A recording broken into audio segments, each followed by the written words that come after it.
Hello and welcome to the bonus episode. I'm Jamie, my pronouns are he, him. I'm David and my pronouns are he and him. And we're joined on this bonus episode by the cast of It's Movie Time, Baby. We're actually the crew. Yeah, no, we're not hot enough to be the cast. Yeah, I think we should introduce ourselves by names. I'm Connor, my pronouns are they, them. I'm Sarah, my pronouns are she, her. How we doing? Happy to be here, happy to be off Twitch, where you can have your libel edited out in advance. Don't libel it out, though. Like, what's the point in that? This is a bonus episode. Why are you editing out the bonus episode? I know, people are paying. Yeah. Sheer joy. No one is paying. No one is paying for the libel tier. No one libel is paying tier. Okay. But the one only people... Connor and I will worth change each month. That is true, yeah. No, but, you know, I'll just libel against actors. You know, it's not like they got money. Yeah, we can absolutely libel against some of these YouTube guys we're going to bring up.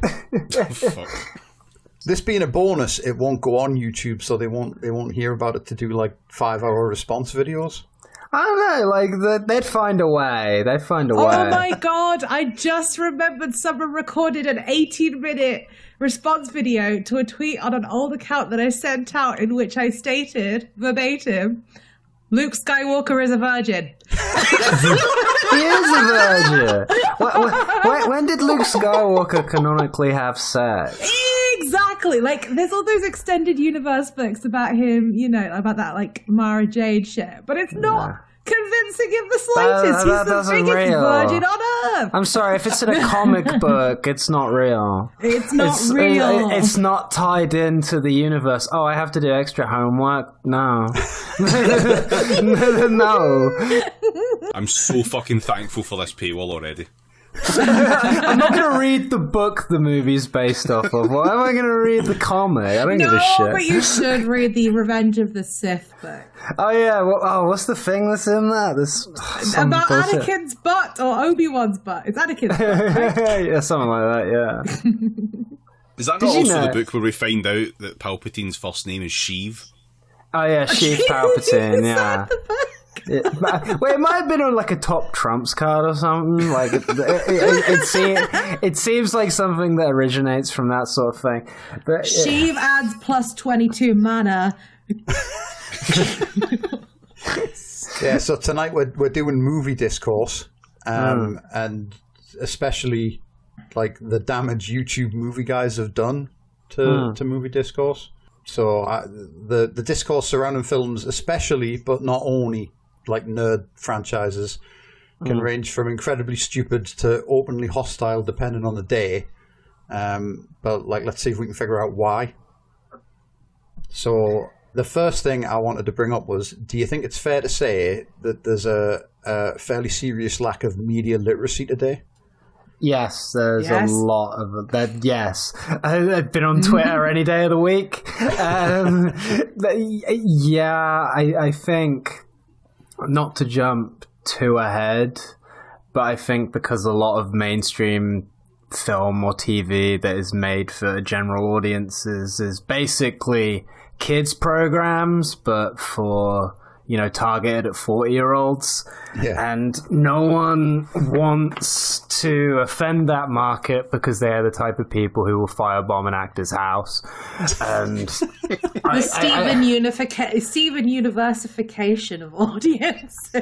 Yeah, and it's like, this isn't even me trying to sound like some sort of film TV centrist, but you do get those, you get people on Twitter who overanalyze films to this point of, like, what was it, like, the Tumblrification, like, you have the YouTubeification and the Tumblrification of, like, TV film analysis. Like, you have people saying you can't portray anything in a film without it being harmful, and then you have these people who complain about a Ghostbusters movie, and, like, they make it their rite of passage to attack anyone who hates that. It's... Yeah, that's kind of the state we're at with media literacy, at least in the Western nations of the world. I think there's also, you know, there's voices, particularly in American media, you know, who purport to I don't know, have more understanding views of film, but then they tweet out shit like, oh, 1950s cinema was the height of gender expression. Did you see? They posted a GIF or a GIF, I don't give a fuck, of Gene Kelly. I think, he was doing some move with a rose in his mouth, and as an example, like those films weren't written by closeted gay men. Yeah. No other way of expressing themselves. There's, of course, like you were saying, Connor, it goes too extreme in one direction or too extreme in the other, and there's different, there's different facets of that. Likewise, do you remember, another one of that New York crowd? Sorry, I used to be in media. This is when just hang me outside of like Mussolini or something. Anyway, don't hang me outside like Mussolini, please don't. Do that.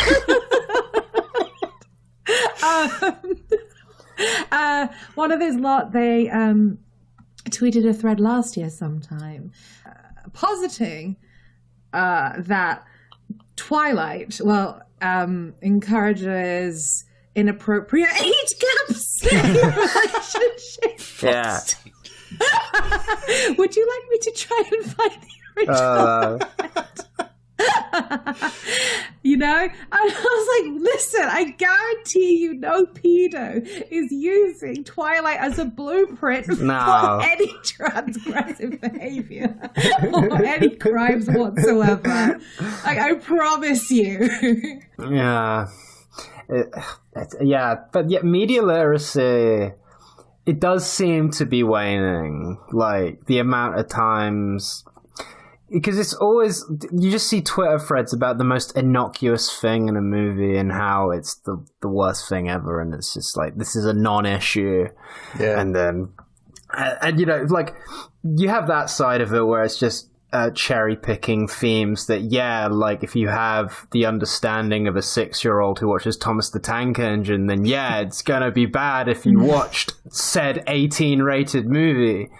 But then you get the other side, which hates those movies for, people in it who are gay or, a person of color, so there's definitely a more extreme angle of it that is more dangerous. The other side I was referencing is more just kind of like, you're just chatting shit. But the other side, I think the other side has legitimately led onto some damaging things in Hollywood, and that Rise of Skywalker as a movie is essentially an apology to those types of people who were probably a minority in the grand scheme of things, because people know how to sound like a lot of people on the internet. Like, I doubt most people hated Kelly Marie Tran with this passion. People just watched the movie and were like, I didn't like it, I'm going to move on with my life. Which is what you should do with most movies, in my opinion. Yeah, there's a million others that exist. It's fine. But I think it's also tied into this fact that you get a lot of these... I know it's a cliche statement to say 40-year-old man children, but the reason they get so offended by the Star Wars movie is because it's all they have. Yeah, they believe because they never branched out to anything else. But it's not even as a paying customer, just for the lifetime investment, the emotional investment that they've put into this franchise, when ultimately it means nothing, and they're failing to make the connection there. And... yeah, precisely. It was made to sell toys. It was made to sell toys. You're banging on about your 600 quid Boba Fett helmet.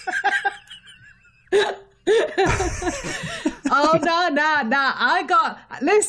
I got Darth Maul's spider legs for £1,500. I'm wearing them right now.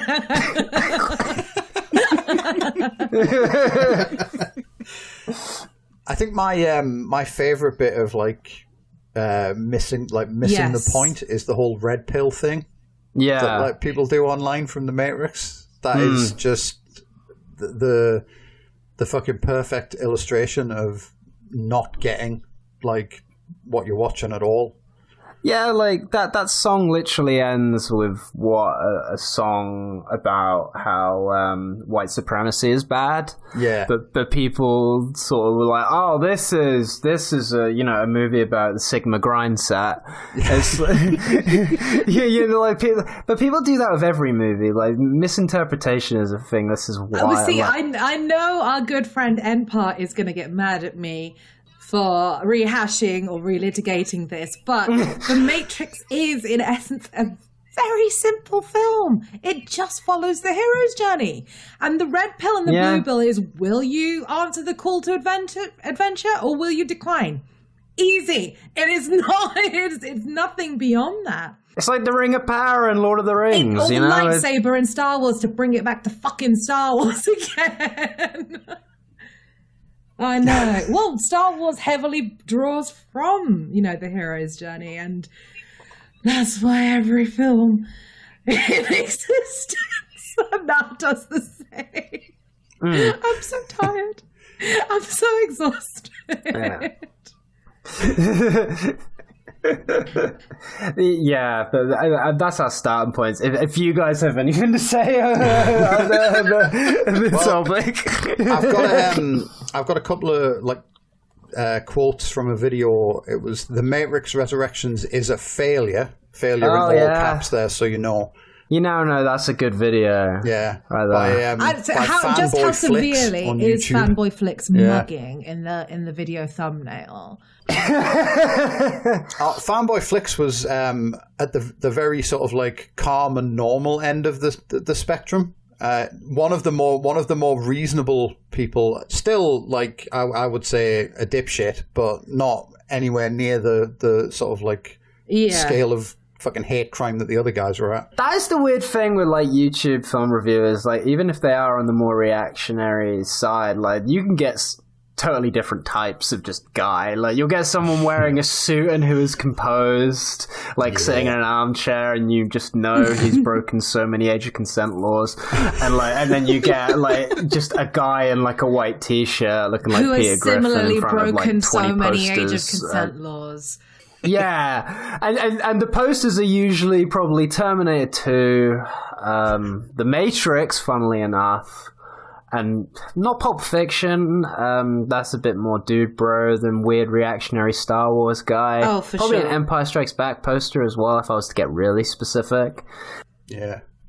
So anyway, this guy's video, he spends ages complaining about how the film's rubbish and why did they need to make a sequel. Hollywood's always just going back to old ideas instead of doing new ideas. And I'm sitting watching this and I'm thinking, well, that is the point of the fucking film. Yeah. But then he gets to a point where he actually addresses that. Is this Lena Wachowski basically speaking to the audience, telling them she didn't really want to do this movie, but Warner Bros. Put her in a position where if she didn't do it, they were going to get someone else to? Most likely. Is it possible that this movie in itself is a critique on the fact that studios more and more keep trying to revive old franchises with remakes and sequels and reboots? Maybe, but quite honestly, I don't care. No, because what he would have he'd rather, just make the same movie again, but Bullet Time has 10 guys with guns. Every single guy is instead. I was going to say Morpheus, but then I don't know. Just the opportunity presented itself. And I don't know. I think I had a Mandela effect there where I just registered Morpheus as Morbius. This is a bonus episode. No one's going to listen. You're fine. I'm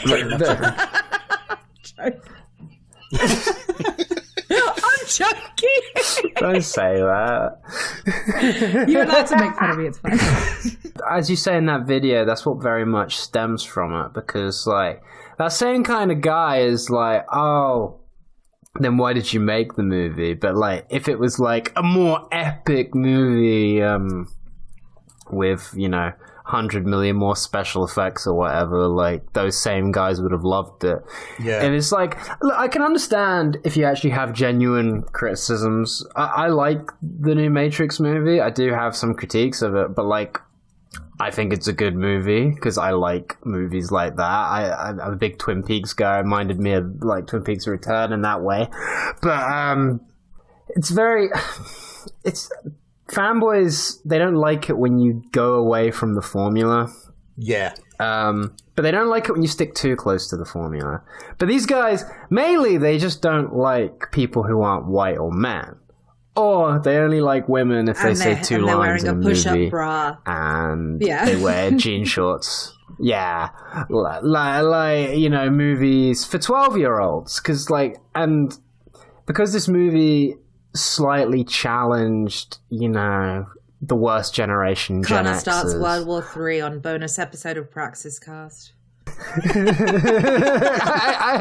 said a lot of almost. I'm not even intending it to be so, but yeah, it's like you tackle something like that because no one moved on for stuff. And I'm not saying you have to grow out of every movie you watch. Like, you still love The Matrix when you're like 40 or 50 years old, especially if it changed your life or whatever. But it's like this weird attachment. People have parasocial relationships with their media because that is the only thing they have. Because with capital, you're spending £1,000 on some merchandise of this thing, you deserve to be treated better. At least in their mind, they see it as, you know, if I'm buying the Ghostbusters Proton pack, I demand a good Ghostbusters movie. Just something that replicates the same way that I felt watching it as a naive child. It's all the same thing, I think you'll find. You've got to grow up. You know, life moves on. I'm sorry. Yeah. Well, it's like my very like uncitable, what would you call it? Uncitable theory is that ending of Star Wars Rogue One is probably what set us on the path we currently are on. Hollywood was always getting that way, but that Darth Vader scene in Star Wars Rogue One has done so much damage to cinema. Now everything has to be, we have to have Luke Skywalker in the scene, we have to have this in that scene, we have to have a character from 30 years ago in this scene, all because of that. And I know people can say, oh, The Force Awakens, that trailer and everything, but like, you still get nerds online citing that Rogue One scene. I'm like, it's alright. Yeah, it's... Like it's not bad, but it's not good. If you ask me for my opinion of Rogue One, that is, as a whole, it's not bad. This is not good. It's just like, it's just a film. It's an incredibly mediocre movie, but every one of those YouTube guys fucking loves it. To them, it's like, it's the only good Disney Star Wars thing to them. And that is, it's just because of... the ending. It's optics. It's optics. Yeah. It's the slowly unsheathed lights. I don't know. Is that unsheathing a lightsaber if you switch it on? Am I going to get cancelled for? Who gives a fuck? I've said worse things about Star Wars fans. Well, like, does anyone here particularly care about spoilers for Obi-Wan Kenobi with the TV show? Nope. Do I need to? But like, I've watched 4 episodes of this fucking thing, and barely anything is happening. 4? I thought you only watched 2. I watched 3 episodes. I watched 3 or 4 episodes, and like, basically, they have a duel on like the 2nd episode, and like, it's so I know what they're already going to do. They're like, it's going to be 5 episodes of filler, and then the last episode they're going to have the epic lightsaber fight, and everyone's going to pretend it was good. That's what's gonna happen. I guarantee. And they're gonna insert some reference to they're meeting again in A New Hope, and suddenly a line will have a new meaning, and people will praise it for being groundbreaking. Seminal, iterative stories. But it sucks, and this is what annoys me about modern media criticism, because we're getting TV for babies. I'm sorry if that's condescending to anyone who's listening. I hope the lightsaber fight they have is at least as long as the fucking one they had in, what was it, Revenge of the Sith or something? Oh, it's going to be the entire episode, I guarantee. I guarantee it's going to be the whole 30-40 minutes, and fans are going to be like, this is the most epic thing I've ever seen. I'm like, no, it's not. Like, have you ever felt the touch of a human being? I don't know. I feel I'm being mean now. Well, see, that's the thing Anakin had. That pad mussy was too good. That's why he fell in the lava. She died of a broken heart. You know, you must have had a good dick. See, that's the thing. Like, I'm a hypocrite because I'm not a total prequels defender because Attack of the Clones sucks ass. But I will defend Attack of the Clones. Yeah, if you like it because it's like you say it's like a Douglas Sirk melodrama or some bullshit like that. like a period drama. Okay, I thought you said it was like a melodrama. It is a melodrama, but I'm not quite sure it's Douglas Sirk. It's George Lucas's Douglas Sirk It doesn't movie. have enough colours. No, it doesn't. But the lightsabers are colours. But like, I like Revenge of the Sith. That's where my hypocrisy is. But like, I'll admit that's where my nostalgia is. But like, that's where it ends. I'm not gonna like when I watched Rise of Skywalker, I wasn't like, I'm gonna make this my whole life's project. I was just like, oh, okay. I'm just going to do something else. I mean, say what you like about Rise of Skywalker. It's one of the funniest things I've ever seen. I like it when Chewbacca's in that ship and it gets blown up, but he survives because he was in another ship. He fucking deserves it. He was in another ship. That happens with about 5 different characters in that film. It's so good. And he gets that medal at the end, which is really funny. Yeah. Like, that was a moment that was made for Cinema Sins type guys. Like, that was I felt the entire film. Well, the entire movie, but like that medal scene is like a kind of cherry on top because that's the thing. That's like the Eagles to Mordor thing for Star Wars guys. You know that and who shot first, right? And who shot first, I guess, was addressed in The Force Awakens. I don't. So that's the thing. Like, I think this media. Just exhausted talking about it. Well, like this nitpicky media literacy thing isn't new. I think it has become more mainstream though, because with the Han shot first, Eagles to Mordor, like that kind. It is kind of always been prevalent in like different like fandoms and stuff, but now I think it's leaked into the popular culture of film and television because all film and television is that now. It's not the niche. It's not the nerds won. The nerds won. They did. They won. That's why I'm better. Absolutely. You have Kevin Feige. His background is not remotely in film. He is a comic book guy to the core. Yeah. And from my understanding, not a very good one, but I have no authority to speak on comic books. I don't know if either of you do. Not at all. He's probably not the worst guy Marvel have ever produced, because there was a guy working for Marvel who pretended to be a Japanese writer. I remember hearing about this. Yeah. For like years. And because he was Would his work involve Japanese stereotypes? Yeah, I think so, yeah. Yeah. Oh wow. The only comics I read are the Junji Ito mangas, and I've read the Scott Pilgrims. That's about it. Yes. That's what I've read Watchmen. I read that in high school, and I didn't understand Nancy. Yeah, Nancy's great. I enjoy good Nancy. Sluggo is lit. Yeah. Sluggo is a liar and a fraud. Look, the only comic I would read is if you put all like the Garfield panels into a compilation. Like that's all I'm reading. Just give me a compilation of Garfield panels in a hardback, and I'll read that. That's what your PhD should be. It's in Garfield. Learning film analysis from a composite of Garfield strips. Pretty much. Right, so should we move on to the section on a lot of nerd critique is powered by misogyny in a manner very reminiscent of Gamergate. Yeah. Agreed. Next. So from a video by someone called Phil Mentor. Oh god. Yeah. Wow. The video was titled "The 355: Why Hollywood's Female Action Films Flop." Yeah, okay. And it started with a rant about how these constant, like, female-led action films flopping are the reason why this guy can't sell his awesome female-led action screenplay. So jot that down. Of course. But then the quote I wanted to highlight was, "The issue isn't that the heroes are women, but rather that because the heroes are women, the movie gets this false sense that it can do less than it otherwise would have to." What does that even mean? I think he's saying that like the film is bad because they were just satisfied to have women in it, and that's enough. They didn't need to make the women do any stunts or anything. Oh, okay. I don't like the 355 because it's CIA propaganda. he doesn't like the 355 because it's got women in it. That's the difference. Because it had women in it, and because it panders to China, if I remember correctly.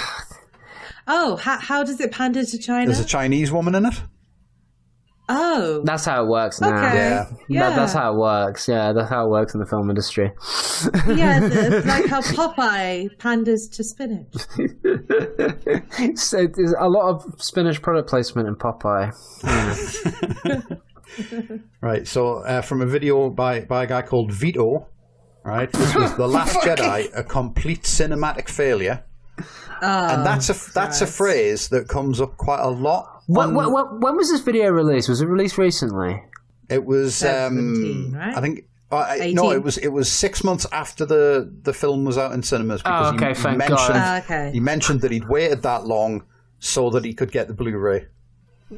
He still bought it. Yeah. Like, joke's on him. Torrent it. Disney has still got his fucking money. Yeah. I'm sorry. Look. This is the bonus episode, so no one's going to hear this. But if I'm fucking putting clips of a movie and I'm torrenting it, even if I like it, it's easier. You got to get a bloody Blu-ray disc scanner to scan it into your computer. He's a nerd. He doesn't know how to do anything. That's what this all comes down. Yeah. Because he needs to get the big Darth Vader box set head that has all Star Wars movies in it. You call it a cinematic failure. Why? Because Luke has a decent character arc and some personality and some characterization for once in his life on screen. I think actually they call it a cinematic failure because that neatly sidesteps the idea that like their opinion is like just their opinion. Yeah. No, precisely. What they wanted was, you know, for the new cast to step aside and for the old one to, you know, take the mantle back.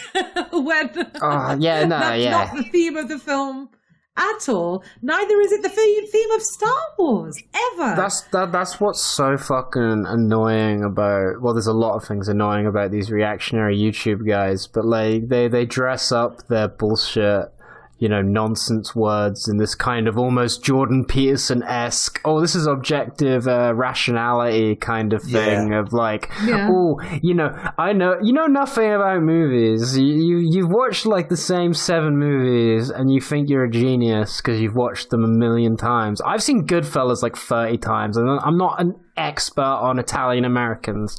Like Italian Irish Americans, get it right. You know Henry Hill. Yeah, I'm telling you. You never will be. Yeah, that's true. Italian/Irish Americans, yeah. So in a section of that video, which is titled #BelieveWomen, so brace yourselves. This purple-haired lady is Holdo, who looks like she's about to hold an intersectional lecture on modern Afrocentric feminism rather than command a fleet of rebel soldiers. But Leia gets knocked the fuck out, so the liberal arts major is up to bat. What's an intersectional lecture?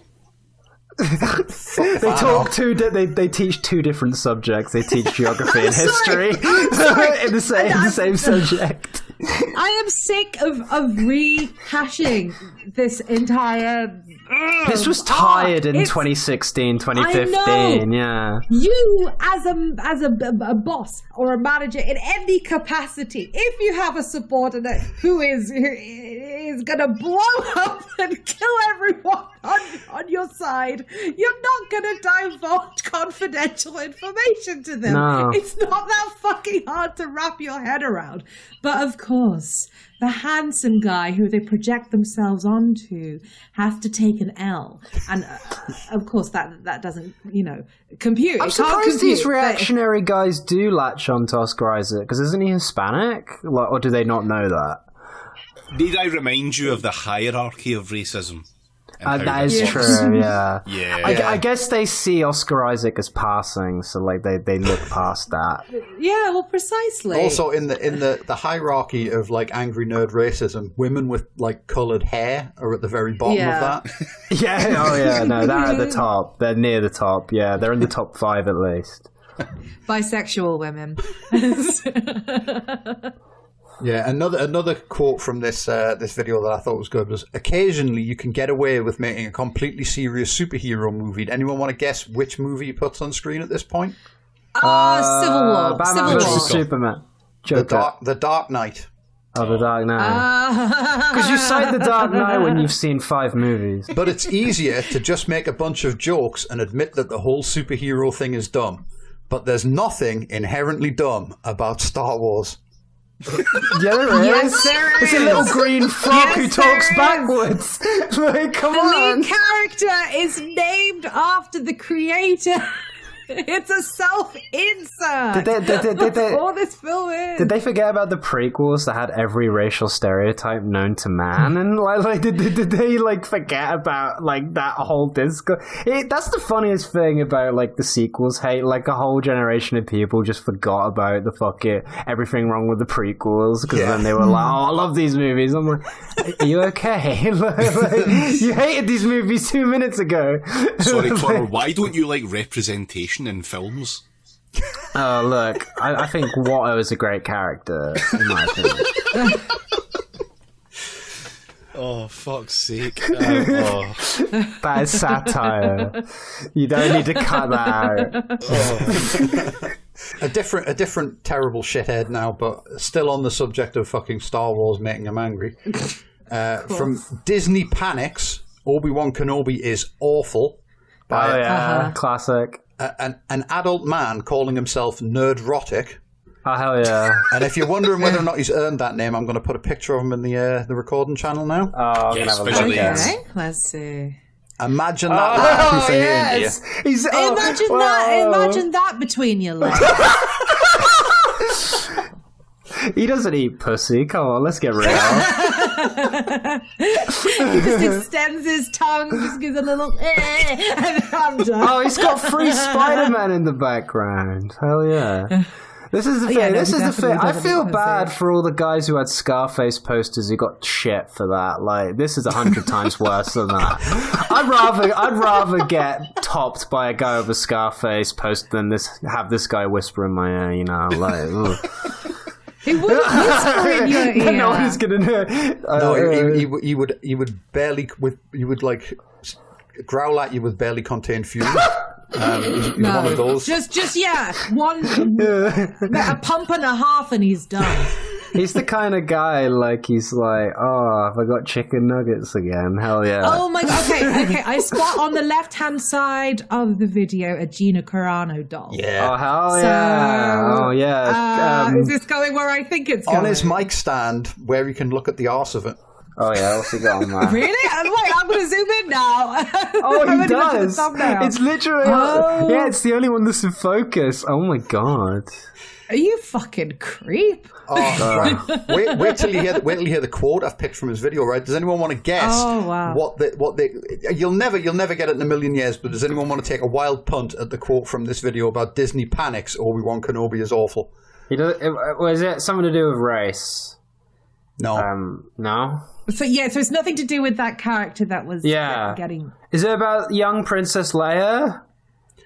No, I mean, all of that stuff came up in the video, but this Right. specific quote, Hollywood used to be the land of opportunity, but now it's just the land of opportunism. And on a day where we saw a world-famous opportunist get her ass handed to her in court, shot of Amber Heard crying, Oh God! justice for Johnny Depp, we're going to talk about another world-famous opportunist, except this time it's not an individual adult pretender with no talent. He uses that Jesus phrase, Christ. adult pretender, several times in that video, and I have no idea what the fuck he's talking about. I think they're called actors.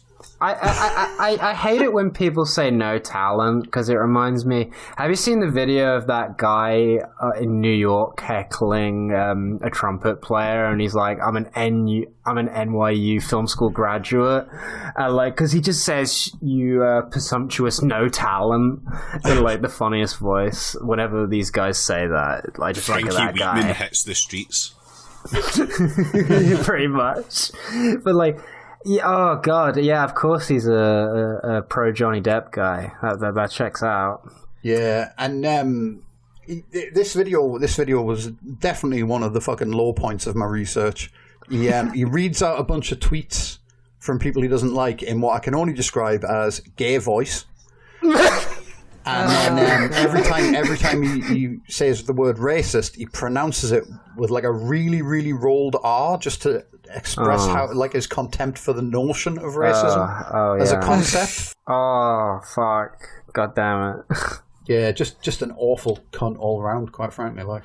Oh, did you ever see that video of the guy when Parasite won Best Picture? And he was like, what do you mean Parasite won Best Picture? It's not in English. and he was like, Joker was right there. And I'm like, of course it's Matt. I want a Joker to win Best Picture.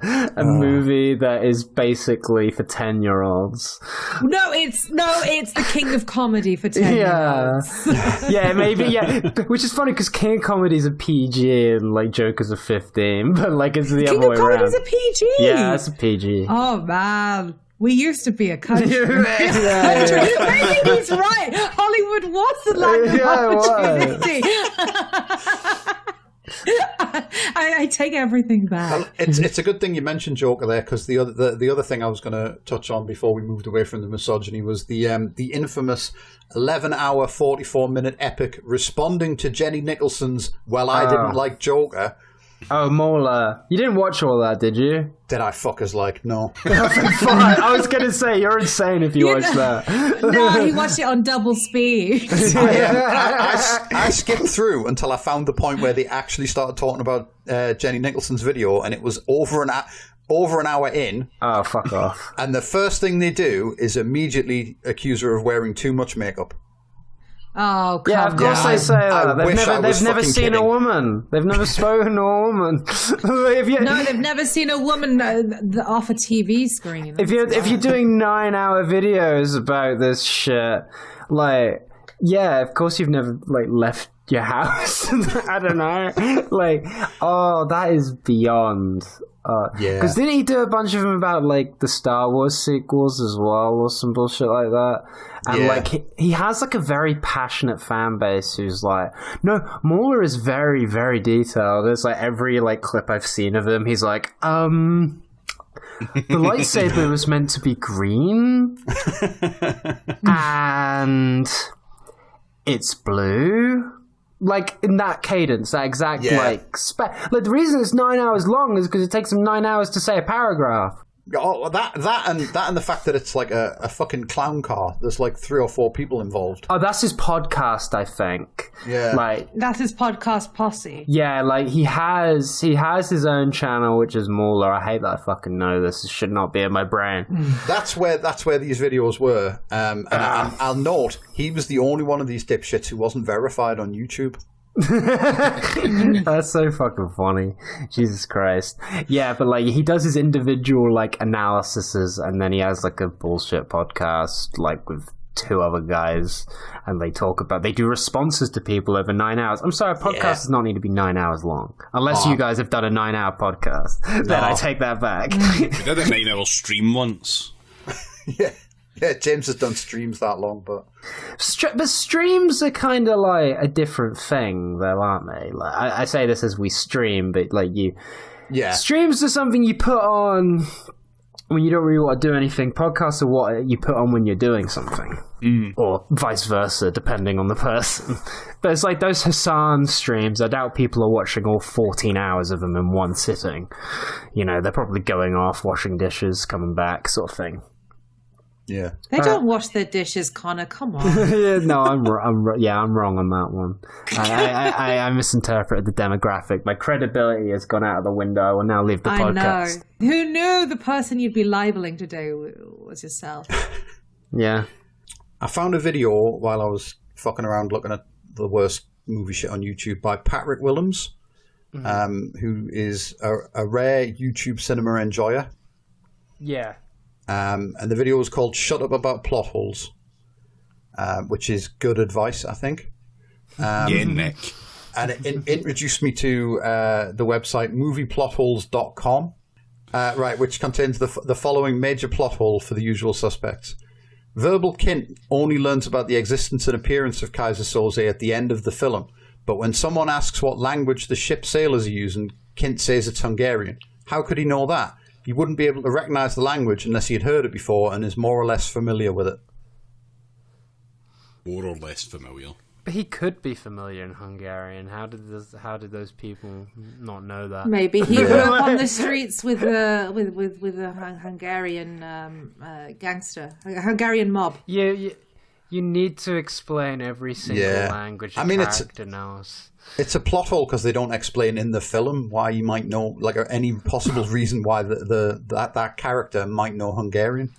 What they should do when you go into the cinema is that, you know, like you go to a football game and they give you like a program for it and it tells you all about who's playing and shit like that. What they should do is they should give you like a D&D character sheet for all the characters in the film. Well, that's what the credits are for, right? Yeah.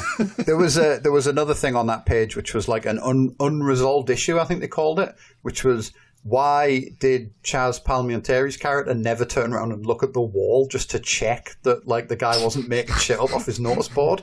I don't know. Because it's a movie. I walk downstairs and I forget what I'm looking for, so you know. That's something that annoys me about, like, plot hole criticism. And that, like, people, when they watch movies, they seem to think characters are ambivalent.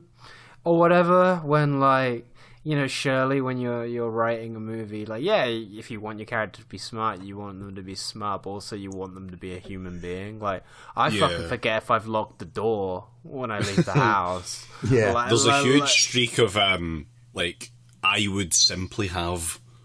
And it's like, no, you wouldn't. No. Yeah. What's like that bit in Community? Where, like, the guy talks about, like, if they, like, a proper horror film would be like the two people listening on the radio and they hear a serial killer's escaped and they're like, should we call the police? And he's like, should we, like, go out and investigate? And he's like, no, we should call the police and then stand back to back in the middle of the room holding knives. Pretty much. Yeah, people, like, yeah, well, I think a lot of people do that thing of, like, well, if I was in that situation, this, that. It's like, no one would. No, because you're not watching a movie. Yeah, you're not factoring in emotion, adrenaline, I don't know, bias. There's any number of factors that can play into it. That's why characterization is important, and you can't just distinguish them with different superhero costumes. Anyway. If a character is a bit of a klutz, they're gonna be a klutz. They're gonna trip over when they're running away from the monster. Like, it's called a shorthand, so the audience instantly understands, like, oh, this character's a bit of a klutz. Okay, cool. Like, you know... Yeah, that's a character flaw, and your characters aren't supposed to have those. Yeah. They're meant to be perfect human beings. They're meant to be my ideal. But if they're a woman, they're a Mary Sue. Yeah. Oh, yeah. Yes.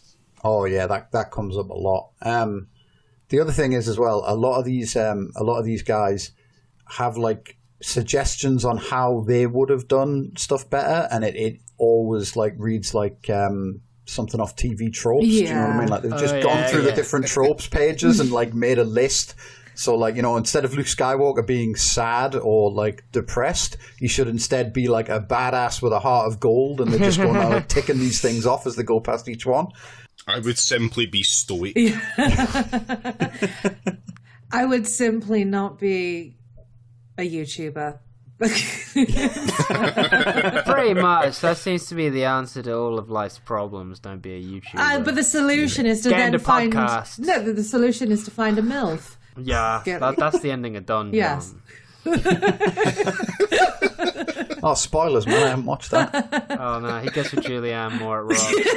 Oh, nice. It's lovely. It's true romance. But yeah, like, just don't become a YouTube film reviewer like that. That should be the moral of anyone. Or don't manage. Do it on Twitch instead. Yes. Yeah, exactly. Well, we don't review movies. We just very, very legally watch them. Yes, Yeah. and make... With minimal commentary. Yeah. Just enjoy them. Yeah. We make intelligent commentary, of course. Nothing, groundbreaking stuff. People come to us for all the latest and greatest. It's a cool movie, some good commentary, and, like, watching the pair of you chase chat around with tasers. Yes. or discuss takeout. That was a topic where we got bored during a film that I can't remember. Yeah. Oh, was it Underworld? Yeah, Or it was like, one of the bad maybe- pre-code gangster films. Oh no, it might have been. I'm trying to think of. Yeah, we'll get off topic. Oh yeah, we also go on tangents. Yes, we do need a cattle prod. Just put us back in line. But instead, we've been given the cattle prod with which to harass the chat. I'm just not up to the job of chat today. That's what it is. But it's like, but yeah, I think with fucking. What were we on about? Plot holes? Plot holes, yeah. Plot holes. Yeah. Who gives a shit about plot holes? I don't watch a movie and I'm like, oh, what do you mean Forrest Gump ran around the country? First of all, it's a shit movie. Second, I don't care.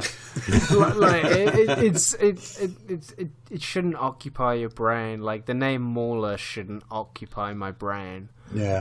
Well, luckily I can answer the question, who gives a shit? It's all of the dickheads I've mentioned before now. Just their little I think, like, Yeah. I'm going to play devil's Congregation. advocate a little bit. I think plot holes are like a thing that you should be annoyed about in some fucking types of film. Well, if it's an actual plot hole. yeah, maybe. if it's an actual plot hole, then yeah. Like, if it's some fucking thriller and like something happens that just doesn't make any fucking sense at all and cannot be rectified, then it's kind of maybe fucked it and took you out of it if it's been taking you along a chain of events and it's not a very good film. Yeah.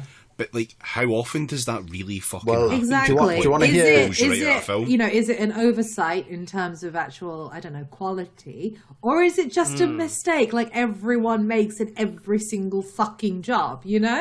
And Yeah. at the end of the day, it's labour. It's a result of labour. Did you know there's a shot in Gladiator where you can see someone in the crowd wearing jeans, and that's a plot hole? The Starbucks, Like, the How did he infamous get it? Starbucks He time mug travel. in Game of Thrones.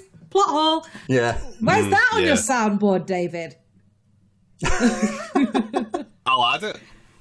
The dick at the back of Teen Wolf, that was a plot hole. Anyone hear about that? What about the dick in Pink Narcissus that just kind of waggles around? I don't know if that's a plot hole. But yeah, one guy made a response video to Patrick Willems that was about like half an hour long, and it was mostly about how it actually is a plot hole and people should care that they don't show how Bruce Wayne gets back to Gotham after he escapes from the prison in Dark Knight Rises. Oh, Fuck Jesus off. Who's thinking about fucking it that hard at the time? Christ. That movie's already like 7 hours long. I don't need another 20 minutes of him walking back. Like, Yeah. And at the other end of the scale, like a lot of the video responses basically boiled down to "shut the fuck up, you're not my real dad." I mean, yeah, true. Big mad that he'd dead suggest that they should like not care about plot holes. yeah. Well, they shouldn't. It's just a way to fucking feel smart after you've watched the film. Like, that's all it is. Look at the Yeah. thing I noticed. I'm very fucking intelligent. Yeah, there was a 5-hour response video about that from the Every Frame of Pause dipshits, led by Mueller. Oh, yeah. And Mueller introduces the concept of Patrick Willems to his podcast crew by saying, "From what I've heard, he's someone who really loved The Last Jedi," I mean, which is the ultimate insert. a concern they also voiced about Jenny Nicholson once they got done discussing her appearance. I'd rather one of those guys just call me a slur. I've heard this F word. I've heard this guy's an F word, Like, it's like, okay, yeah, I like the movie. Like, just call me a slur instead. I don't care. I know. I was at the pub, like, I don't know, a month or so ago, and but actually meeting someone in person who called me mad for saying The Last Jedi is my favourite Star Wars movie. I was... And I'll continue to maintain that. About it. I know. They still get so upset about that movie. That movie came out like 5 5 years ago. ago. So much has changed since then. And again, Yeah. the nerds, they won again. The backlash Yeah, they of that did. film, they won. And instead of making databases about plot holes, find the ones about women smoking in movies. Or find the one about feet. No. Like, Well, I'm still gonna read. I'm gonna read a couple reviews still because we need a palate cleanser. This entry regards Whatever Happened to Baby Jane, the 1962 film. This concerns Joan Crawford, Marjorie Bennett, Anna Lee, and Betty Davis. So we've got 4 women in one being reviewed for their smoking here. Gillespie has one good scene where she holds the smoke in her mouth a while before exhaling. Crawford, Bennett, and Lee are all awful to look at, however, so their smoking isn't worth looking out for. Jesus Christ. Oh, you can have that out my laughing at that. High Fidelity 2000, Catherine Zeta-Jones. One brief holding scene, comma, very disappointing. Must do better. I pledge to do better in my smoking scenes. These are the only valid reviews that I accept. They might be rooted in form of criticism. It's the only misogyny it's asking for more representation of women smoking cigarettes. Yes, and I think that is a charitable and courageous cause. It's noble. That more people should engage with. Yeah, it's the singular. It's Movie Time Baby cause, and every subscription we pledge will donate to increasing the amount of cigarettes seen in women's hands in cinema. Just digitally alter it into other movies like George Lucas does. We'll get Red Tixie to do it. We're all set up. Yeah. Right, so the final fucking dipshit that I wanted to bring up was fucking Cinema Sins. Yeah. I absolutely fucking hate this cunt with a passion. Oh. Oh wow. Inception. So people often accuse Cinema Sins of just nitpicking, but nitpicking implies that there's actually a fucking fault there. And what this prick does is just make shit up to fill time. Yes. A few examples. The title card of Starship Troopers is boring. He compares it to a fucking indie movie about a piece of fruit in a cup. What? Yeah. He complains that Speed Racer is. I think the complaint is that it's too colourful. What? At the start of Speed Racer, when the young Speed Racer walks out of the school and everything's primary colours outside, he says, "I guess this movie is saying that Speed sees the world in Sonic the Hedgehog, but goddamn, is this going to be tough to get through?" He's a child. Is that English? It's a children's film. I'm pretty sure it's a PG, isn't it? You have John Goodman in a dad polo and a dad mustache. And it's based off a cartoon. Why does my VHS player smell like toast?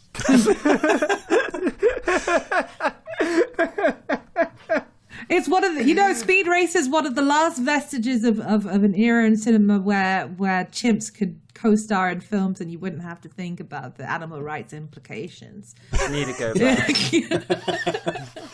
Controversial thing. More chimp sidekicks in cinema. That's what the MCU's missing. That's my only complaint with modern cinema. Let's replace Iron Man with a chimp. Well, no, because all the chimps are played by Andy Serkis now.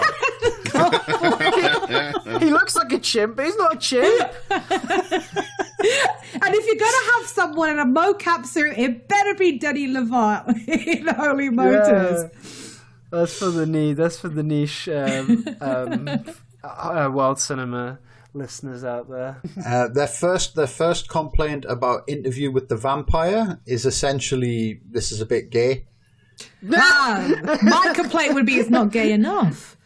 He says, "Wow, mid-90s era Tom Cruise and Brad Pitt. Holy fuck, I wonder what kind of motorcycle driving, panty-dropping action classic we'll get out of this gem with the two most popular leading men of all time. I just snorted a line of testosterone to get in the mood, baby." Yeah, it just sounds like he's jealous he doesn't look like Tom Cruise and Brad Pitt, to be honest. Yeah. Probably. And then I saw this one, and then I couldn't watch any more of their fucking videos. Crouching Tiger, Hidden Dragon, right? The video, and admittedly, I only clicked on that because I thought that's bound to annoy me more than anything else I've seen on here. And I wasn't disappointed. So the video starts with an ad for a thriller the guy's written. I would highly recommend everyone buy a copy and keep it with them. Then if they ever meet the guy, they can shove it up his arse. What's this book called? Let's see if we can find an excerpt. What's it called? Yeah. Oh, that's a good question. I did not take a note of that. Something about corn. Okay, Cinema Sins corn book. That's what I'm Googling. When the corn is waist high. Yes, that was it. What the fuck kind of... Okay, let's see. This content is blocked by my organization.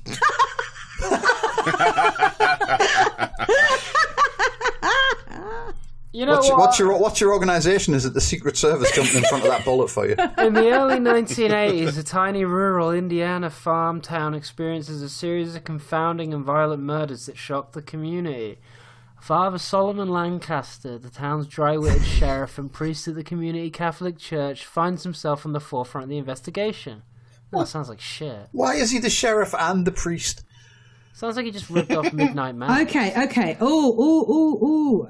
I've got that. Pulled up the sample on Amazon. Right. I would like to dedicate this book to the tiny farming towns of Indiana where I grew up and the warm and weird people who live there. This book is a thriller with murders and such, but it is also a bit of a love letter to a specific time and place in my life that was very formative for me. I'll always consider myself a Hoosier. Chapter 1. Murders and such. Yeah. I love when the murders and such are very formative to me. He explains everything.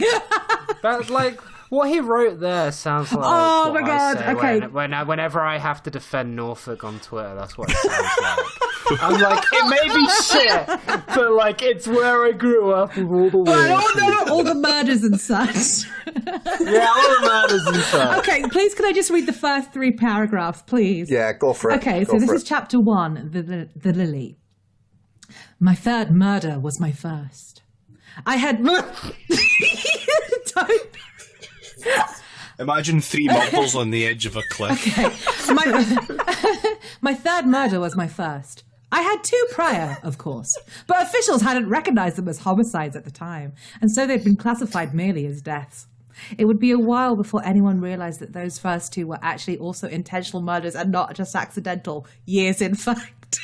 What a reverse sentence. Anyway. That's good. What's happened there is, right, he's gave us something, immediately there's a potential plot hole, but he's filled it in, and that's fine. He's perfect in storytelling. Okay, so do you know how he begins the second paragraph? You know how he begins the second paragraph? My other murders. Anyway, I'd had 6 deaths during my time as sheriff of Crooked Creek, Indiana. That was over a period of about 10 years. But I'd never had a murder until now. Again, not counting the 2 prior that weren't currently considered homicides. So wait, is the sheriff the murderer? What? It's just like Dexter was sheriff, but he keeps reiterating the same shit. This is only paragraph 2. He's really, really proud of that little twist he's come up with, hasn't he? I revealed it in the first page. Oh, okay, next line. Actually, I've probably explained this enough already. Let's move on. It's like some year 4 Dear Diary. This guy read American Psycho once and was like, I've got a book idea. Okay. I'm gonna end it here because, I mean, we could go on, but Tina Hillary was dead. There were no 2 ways about it. She looked dead. She smelled dead. She was fucking dead. I hate life. She'd been found by her landlord face up on her kitchen floor. He usually checked on her once a day. That's tenant's right. That's not allowed. She should have been a member of Acorn. And when he got no response one evening, he got worried and let himself in to find her expired. What? This is a weird invasive landlord. Yeah, I think the landlord did it. Probably. The twist is the sheriff is also the landlord. He's the landlord, the surgeon, the sheriff, He's the preacher. Yeah, I forgot that. He's the town's one horse. He's the town drunk. He's the jester. It'd be pretty embarrassing for him if he was also the coroner and he didn't figure out that those 2 previous murders were murders. Okay, I scrolled down a bit and I found some context. I didn't consider myself much of a detective. I didn't consider myself much of a police officer, actually. Hell, I'd only run for sheriff 10 years ago because the church board seemed so interested in it. All 3 of my deputies had gone to the police academy. I don't know what's going on. But I never went. This is clearly too plot heavy for me to understand a single thing that's happening in it. Something a lot of folks forget. He was proud of this line. He was proud of this line, baby. Something a lot of folks forget, especially in small towns. Sheriffs are politicians, not cops. Oh, fuck. Christ almighty.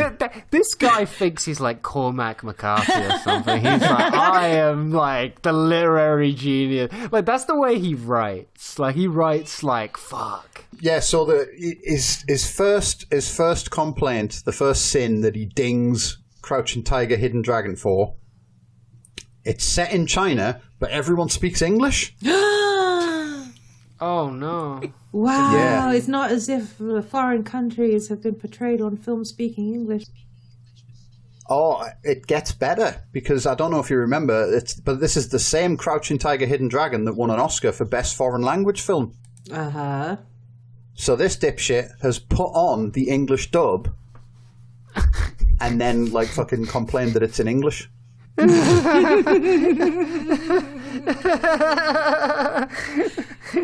Me watching a martial arts movie, like watching Drunken Master with Jackie Chan, being like, why is the dub out of sync with the mouths? What's going on here? What is going on? This clearly... Well, that was me when I was like 11. But that's the thing, these people have not fucking grown up since they were 11. That's why they're still holding on to their toys from when they were 11. Pretty much. Yeah, one thing that like struck me about the fucking CinemaSins dipshit as well was that as much as he fucking like just his whole bit is hating films, he still has to like make sure to swerve like various sacred cows of nerddom. Like there's a Pulp Fiction video, and the description is at pains to explain that it's like a really great film and he loves it, but like he's just gonna like rip into it for fun.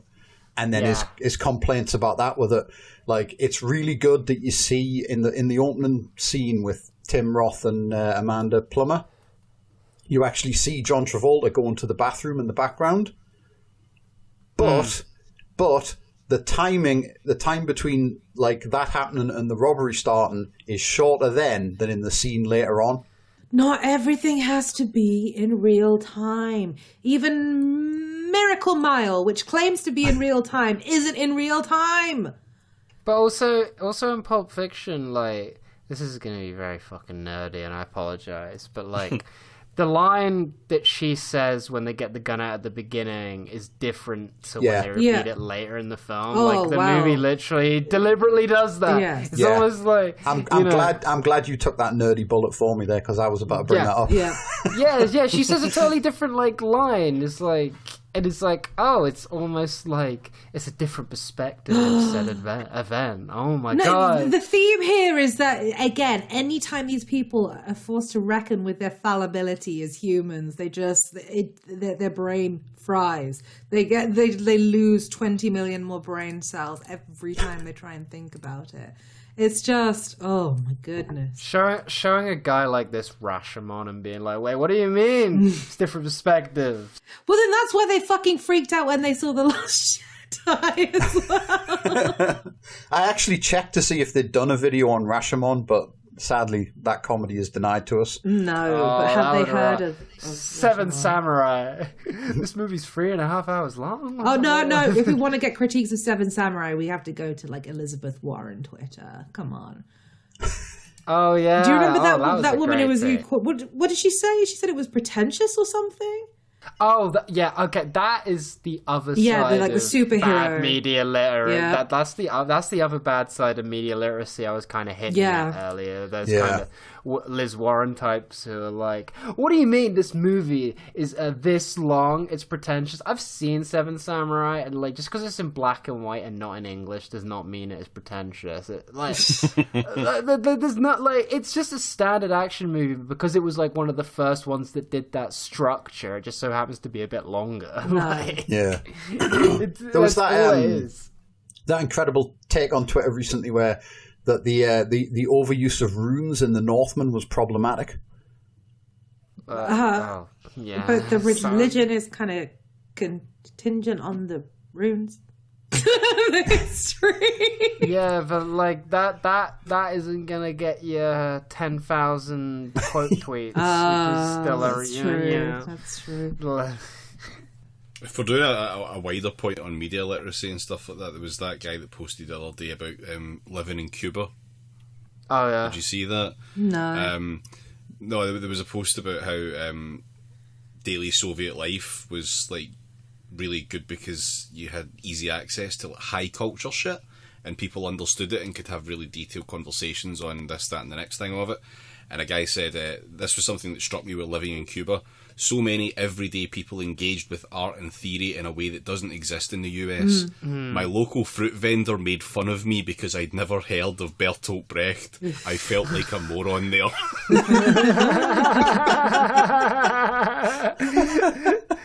That's what I was getting at earlier. A lot of Western media consumption.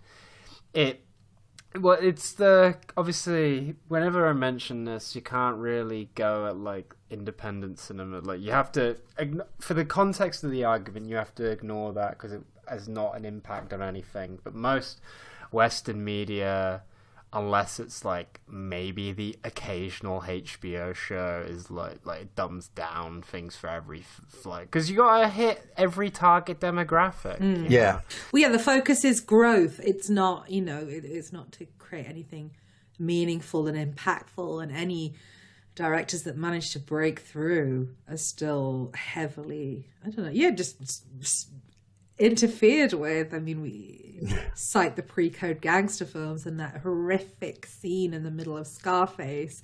Oh yeah, with them just discussing like the didactic one where they said yeah. they did they say that white slavery was what something like that, it was on par with white slavery being a gangster, something like that, yeah, or perhaps what the gangster had done was worse than white slavery. Something like that. Yeah, it was a scene, and it just felt jarring, and we knew that it didn't belong there, but it wasn't until we had actual confirmation that we were able to probably sit with that in comfort. But yeah, so it's gone from being just one scene that the studio forces you to insert to like, I don't know, just permeating the film as a whole. When you make a character too complex, like a Don Draper or a Tony Soprano... I thought you were going to say a Don John then, I honestly did. All right. I think the worry people, like studios have, is when you make a character that complex, people do valorize them. And yeah, admittedly, you do get people who valorize characters like that, but you get people who valorize any character. Yeah. And I think most people who watch The Sopranos are like, oh yeah, Tony Soprano is a pretty horrible fucking person, as the events in the series show. And I fear, and also my other cited theory is this very much like the decline in media literacy and like cinema very much times well with the release of the original Star Wars and the birth of modern neoliberalism as we know it. Which conveniently both in the 70s and then over the next 50-something years. I mean, Jesus Christ, you had, John Hinckley Jr. was essentially like a wannabe Travis Bickle, Yeah. Yeah. pretty much. Yeah, and also at the end of the 70s, beginning of the 80s, Heaven's Gate flopped, which pretty much killed the director-driven movie. And then you had the birth of the modern blockbuster as we know it with Jaws and Star Wars, and then the 80s as a decade of cinema happened, which the 80s is definitely the real kickstart of where we are right now, both politically and in a movie sense. Like, you know, without Back to the Future, we wouldn't have Ready Player One.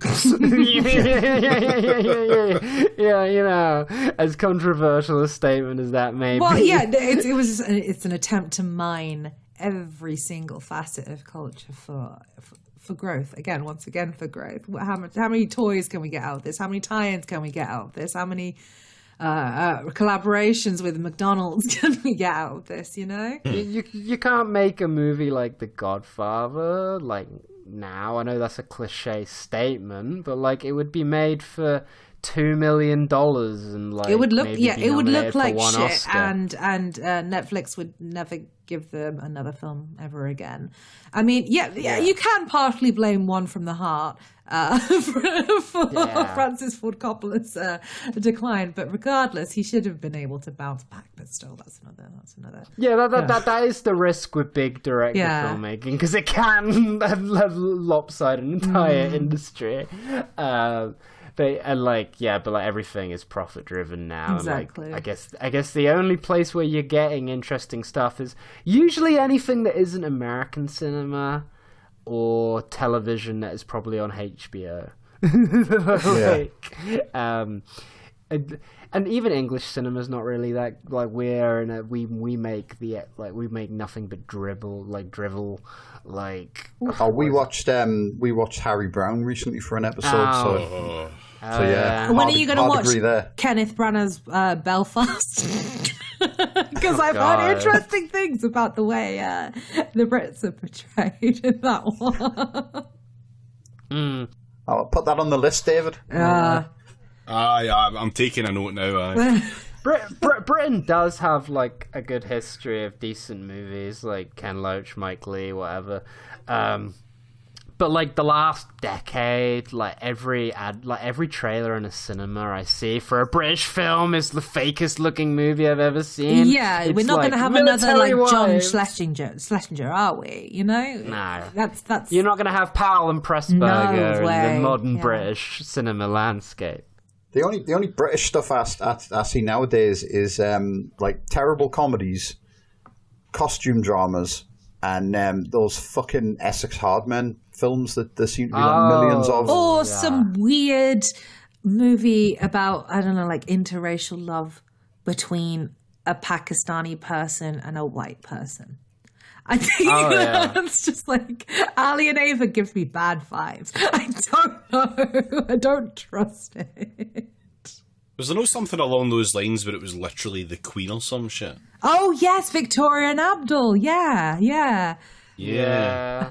There's that, like, and fucking Yesterday. You know, Danny Boyle is a curse. That was filmed in my hometown. Believe it or not. You need to. I'm technically an extra in a scene, but I'm a microdot. So it's a shit movie though. It sucks. Are you a plot hole though, like that car in like 3 frames of Lord of the Rings? Maybe. Could be. I could be. I could be a plot hole. This extra who is a tiny little dot on a beach.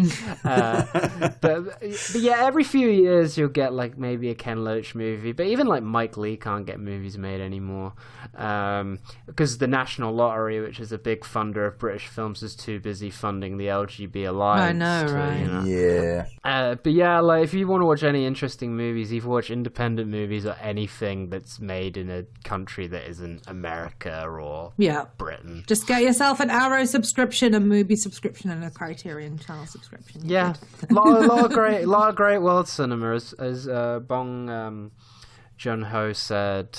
Get over the 1-inch barrier of subtitles, and there's a world of cinema out there. Maybe if you literally just watch Oldboy. It's like the entry point to world cinema. Like it's maybe the basic bitch pick, but you'll watch it and you're like, oh, this is actually quite cool. you know. But you see, what surprises me that no one watches the MCU and thinks, oh, I wonder who Robert Downey Sr. is. Like, none of them. Yeah.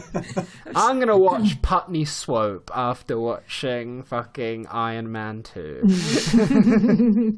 think one of the best services to world cinema so far has probably been Squid Game having a fucking atrociously bad dub. Yeah. And it convinces people to put the subtitled version on. Yeah. It worked like fuck with me. I mean, that in itself is kind of, like, I do kind of like the, like, I don't know if it's going to be a fad. We'll find out when season 2 comes out, and if it doesn't get as popular, viewing figures or whatever, but, like, hopefully Squid Game led people to branching out to, more cinema and TV that isn't, just English language. I fear though that it is like, contained to, Korean. Netflix. Well, no, just Korean output, because I don't know, maybe this is, my observing it from my perspective, but like, it's like certain ethnicities and certain cultures, they are trendy, they are du jour, and then, in another 5 years' time, it'll be someone else. Like, I do worry about that.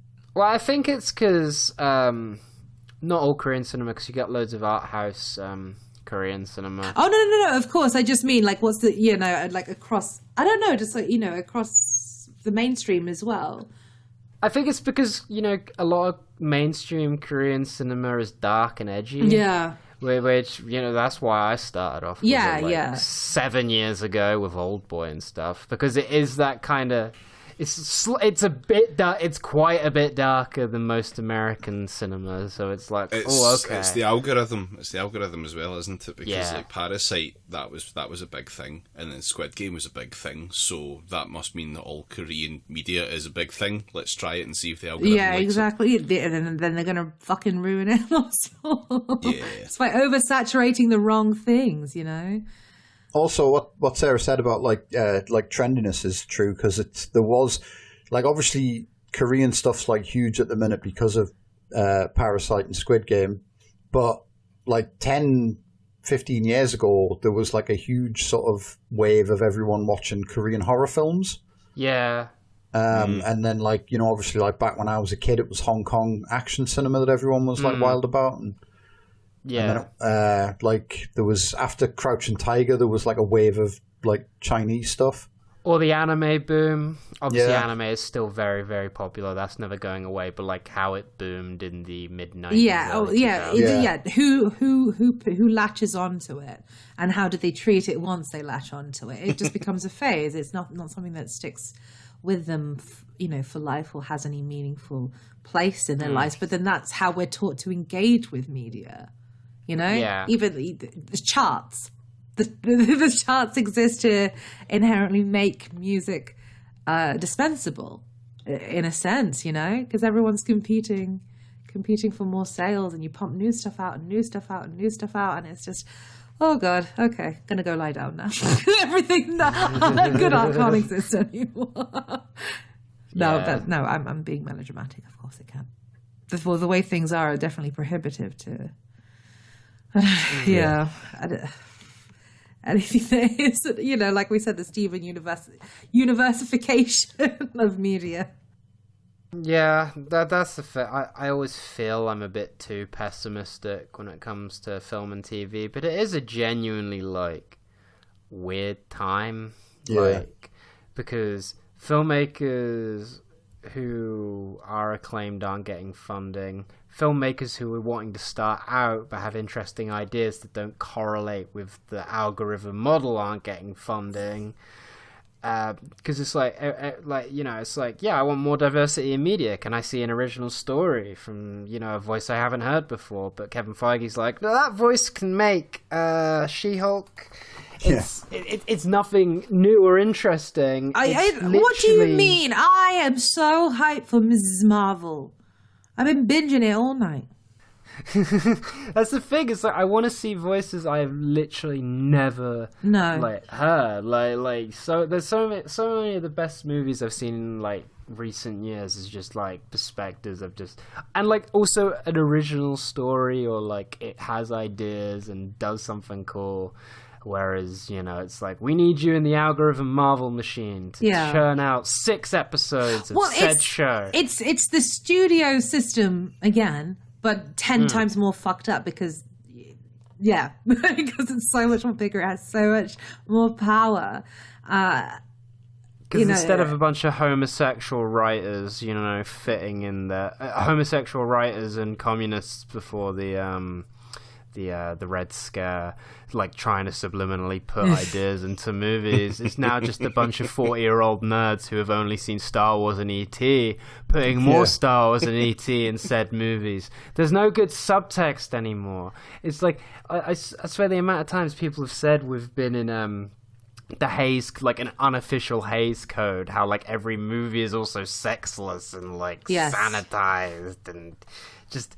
It's like people don't feel like human beings. They feel like they've been written by a computer. It links back to what we were talking about earlier, in that these nerds and their averse reaction to the slightest mote of humanity portrayed on screen, and sex is inherent in that.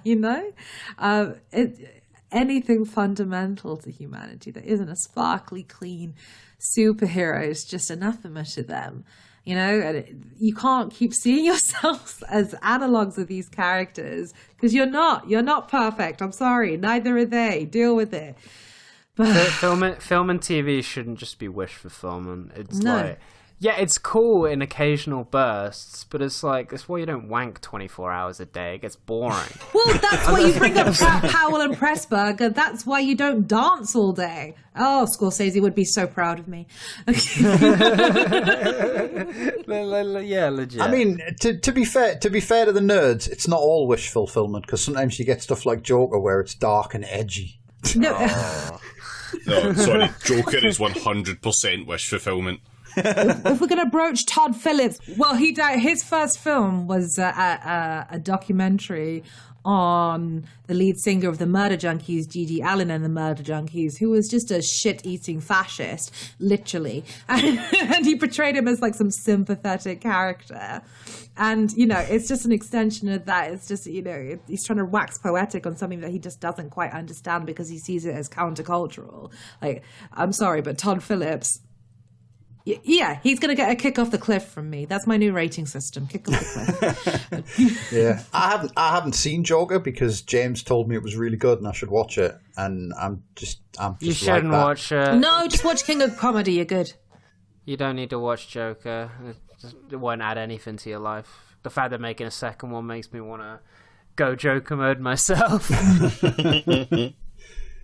Yeah. Which Joker, though? None of them. I'm my own Joker. The Morbius one.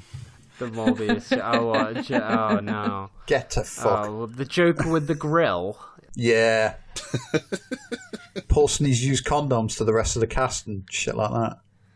Fox. He's just a grim fucking individual, and apparently.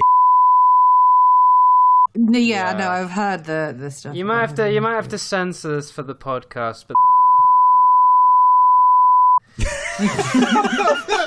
Censor that and the apparently, because that's not a legal defence. Okay. Which one of us? You're gonna have to leave that one as well.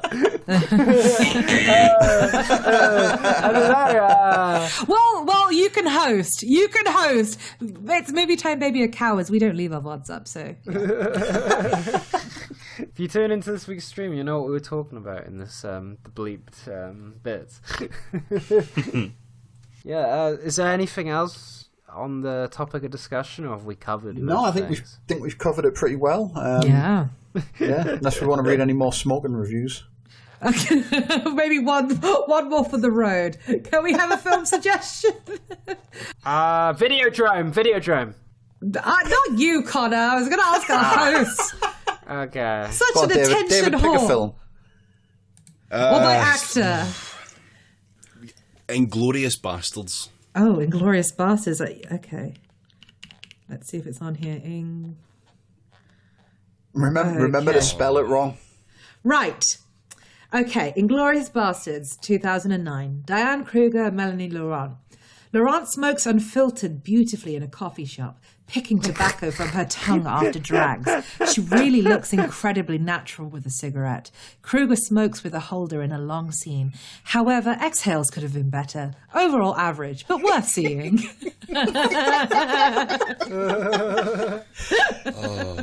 Say, I just want to hear about Videodrome because I want to hear what he says. I want to hear what he says about Debbie Harry putting out a fag on her breast. Oh, okay, Videodrome. Okay, yep, Debbie Harry.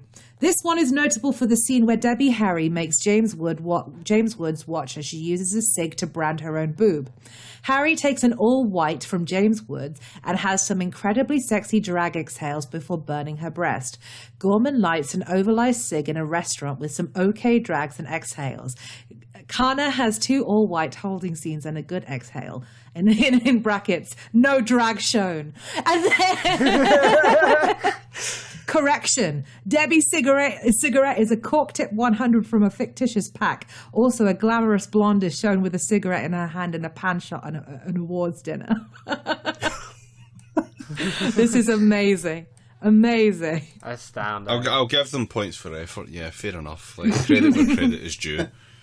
This is the one good part of toxic fandom. Yeah, perverts are nothing if not thorough. No, that's very true. If anything, we've learnt that we need to improve on our exhales. We need to make them sexier. I'm going to have the best exhale after this podcast. Jesus Christ. Why? Haven't you had a good time, Connor? Oh, I've had a great time. I just need a fucking cigarette. you know what I'm like at the end of the stream. I know. Oh, well, you should clearly smoke on the stream. Then maybe you'll get your own entry on the smokingsides.com. I'll smoke a cigarette inside. What is this? A Great Yarmouth? No. Yeah. Oh, all right. Leaking my... Well, I don't live there. But like exactly. That's why you said, what is this? Great Yarmouth? No. You'd have to bleep that. I don't live there anymore. All right, cool. Let's fucking knock this in the head then, shall we? Yeah. All right. It's been great. I know. Yeah. A pleasure to have you on. I hope you've enjoyed it despite our tangents. No, I know that they've enjoyed what we brought to the show because no one else has energy like us. We're unique, magical. I've had the time of my life. I know you have. I know you have. Thank you for your positive performance review. I hope that is conducive to a raise. Connor and I have not earned enough on Twitch yet to make a payout. I don't think it'll ever happen. Well, maybe a plug would do you some good then. So it's twitch.tv/it's movie time, baby. Yes, we are live once a week on Wednesdays. Sometimes we do shift, but keep an eye on Twitter. I'm at Hikikonomi and Connor is Ow My Pee Hurt. And I am only listing Connor's Twitter because the way Connor pronounces it is aggressively Norfolk. And what, Ow My Pee Hurt? No, because you go, ow, and you can't tell. That's just how I say it. You're stealing my valor. I'm not stealing your valor. I'm saying no one knows how to spell that. What? Oh, my pee-pee hair. Oh, my pee-pee hair. O-W-W. Oh, my fuck off. Jesus Christ. Okay, let's defer to David and Jamie. Can you please both say ow in succession? Okay. Ow. So, see, none of them said ow. They said ow.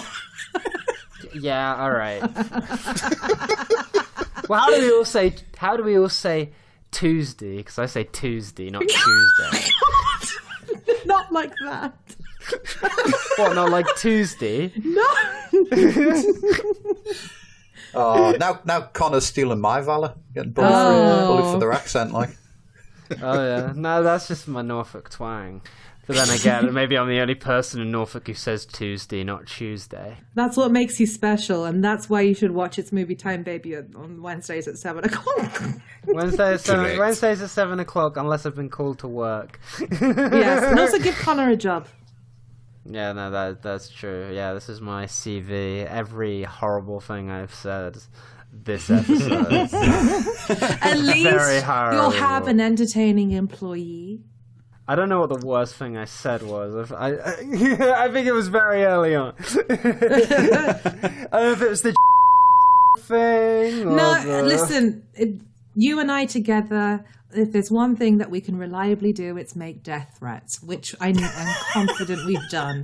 So. I made no death threats. This is now going to insert a clip of you making a death threat. Bye, everyone. Bye.